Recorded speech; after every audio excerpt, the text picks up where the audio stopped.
Hearken, dear friends, and let me tell you of Orpheus, son of Thrace's royal blood and of the muse Calliope, whose voice and lyre could charm the very stones to tears.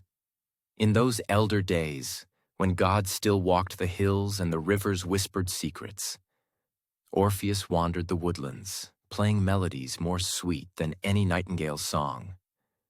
Wherever he went, wild beasts lay down, trees leaned in, and even the sun paused to listen. It was at midsummer's full bloom that Orpheus beheld fair Eurydice. She was nymph-blooded, a daughter of the wood, swift-footed and light of heart, whose laughter tinkled like a crystal brook. Their eyes met beneath the ancient oaks, and in that moment the very air held its breath. He sang to her of love so deep it would outlast the seasons. She danced for him in garlands of ivy and rose.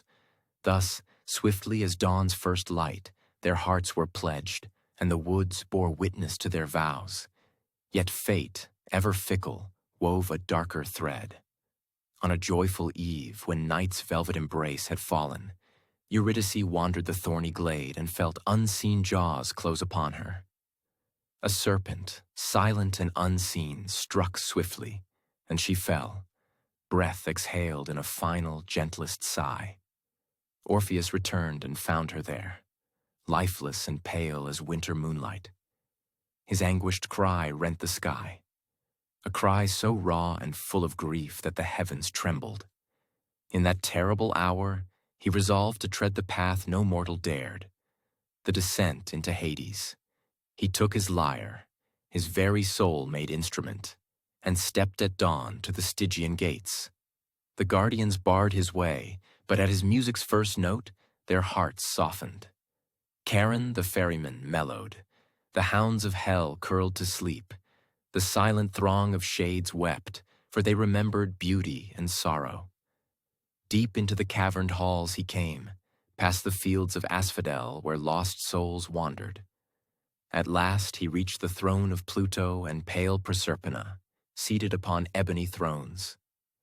The court fell hushed as he raised his voice and lyre in a song that wove joy and despair as one. He sang of Eurydice's laughter, of sunlight in her hair, of love that death could not chain. He sang of the living world, the hills, the rivers, the blossoms, and of how all would grow barren without her. Even mighty Pluto's heart was moved. The iron rule that none may return was shaken in that moment's grace. He granted Orpheus one boon. Eurydice might follow him back to the living realm on one solemn condition. Orpheus must not look upon her until they both had stepped into the light above. If, in weakness, he turned, she would be lost to him forever. With trembling hope, Orpheus took his bride's cool hand. Together they walked the underworld's winding way. Behind him, pale Eurydice stepped as softly as falling dew. Ahead, a single shaft of rising dawn glimmered. Heart pounding like a war drum, Orpheus counted each step by love's unsteady beat. Yet before he reached the lip of the world, before his foot could tread the green grass, a fierce doubt gripped him. Was she truly there? He dared not trust the shadows that clung to her. In that fatal moment, Orpheus turned. His eyes sought her face, radiant and living once more, and saw the wan glow fade. "Eury!"